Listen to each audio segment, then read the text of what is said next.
আমার এত খারাপ যে কাউকে বলে বোঝাতে পারবো না। মাঝে মাঝে এটাও চিন্তা হচ্ছে, আসলে এত কষ্ট পেয়ে আমি কি বেঁচে আছি না মরেই গেছি, বুঝতে পারছি না। ওরে ড্রামা কুইন রে, তোমাকে এখন থেকে বিউটিফুল ক্যাট নালা না বলে ড্রামা কুইন ক্যাট নালা বলা উচিত। এত ড্রামা কেন? এত বেশি কথা বললেন না তো। আপনি কি বুঝবেন এই কষ্টের কথা? স্বপ্ন ভাঙার যে একটা কষ্ট, এটা আপনি কিভাবে বুঝবেন? আমার এত পছন্দের ব্লগার ভাইয়া বিয়ে করে ফেললো ব্লগ না করে।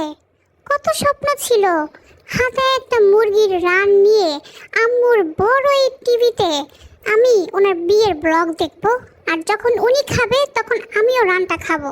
মনে হবে যেন আমি ওনার বিয়ের প্রোগ্রাম অ্যাটেন্ড করতেছি, কারণ দাওয়াত তো আমি পাবো না, এটাই স্বাভাবিক। তাও আমার এই স্বপ্নটা পূরণ হইল না, না দিল ব্লগ, না করলো কিছু, আমার না খাওয়ালো রান।